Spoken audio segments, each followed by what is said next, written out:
Hi, everyone. Today we're going to take a look at how to use Nearpod in the classroom. I have two windows open now, so you can see both what the teacher sees and what the students see. So right over here to the right is myself logged into my Nearpod account with my lessons, and over here to the left is what a student would see if they were logged on to the web browser. Now, if you're working on the iPad, there is an app that the students can open up that will look very similar to what you'll see today. So as a teacher, I've got my session, and these are all different lessons that I've got. A lot of them are downloaded, but you can also create your own. But we're going to work on place value here. So if I'm ready to present this to my class, I'm going to click on Live Session. It looks like, I had used it prior. I actually used it just a few minutes ago. So do I want to resume it? Nope, I want to start from the very beginning. So as the teacher, you get a unique PIN, and note that you do get a unique PIN every time that you sign in.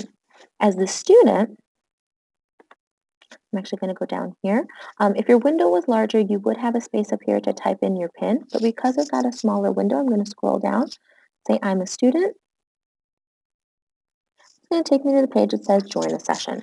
So here I'm going to type in my PIN for my session. And I'm going to give myself a name.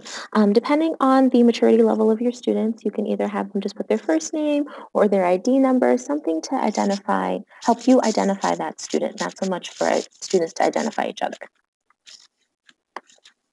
So on my student side, it says thank you, now I'm waiting. On the teacher side, I can actually close out of my PIN, and I'll see the list of students here on the right-hand side. As I go forward on my Nearpod, my student's Nearpod will go forward as well.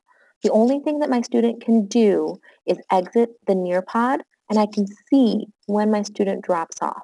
And if they do drop off accidentally because there's a glitch technology-wise, they can always jump right back in with that PIN. So as I go through it, this would be our conversations in class about what we are going to be doing for the day, what our objectives are. And here's just a quick review. So it does look very similar to a PowerPoint, but here's where we're transforming that lesson. There's a draw it option here in Nearpod. So on the teacher side, I'm waiting for drawings of all of my students as they draw inside their Nearpod. So for my students, I want them to count how many numbers of tens and how many numbers of ones. And you see down here that I've got options. Most kids are going to like the drawing portion of this. So I'm going to draw 1, 10, and 1, 2, 3, 4, 5, 6, 7, 8, 9 ones. And my number is 19. You can apply this to whatever lessons that you would want. Notice down here on the bottom right for the student, they do have to click send. And if they make a mistake, or if they've got a picture that they want to insert into their drawing, they can do that as well. Does give them the question, are you ready? It didn't this time. Typically it says, are you ready to send? On the teacher end, as you can see, as the students send their drawings, I can click on an individual student and take a look at what they've given. Now, let's say this student, Melissa, did a great job, and I want to share that out so that the rest of my class can see what Melissa did. I can click on the share button at the top right-hand corner, and you can see on the student end, they see what the screenshot is.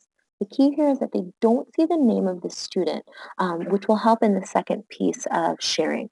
So great way to single out a student, to do some praising in the classroom and say, hey, look at what Melissa did. This is a great example of a correct answer. On the flip end, you may have a drawing that is incorrect.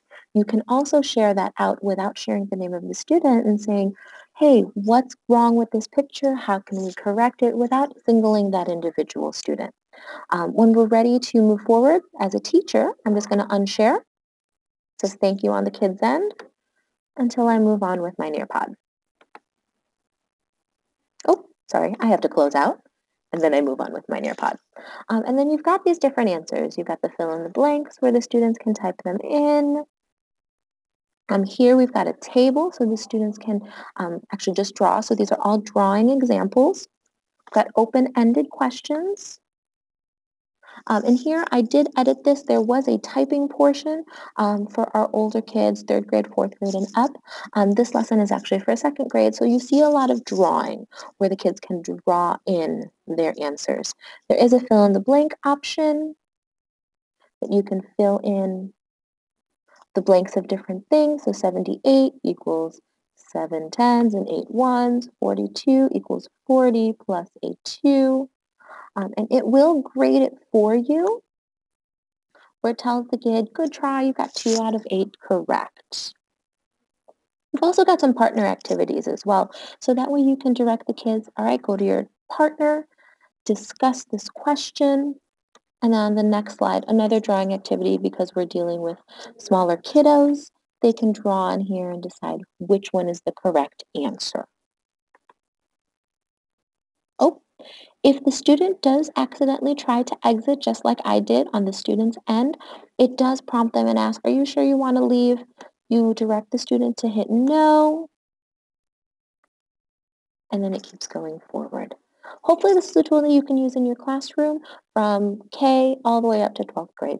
Have a great one.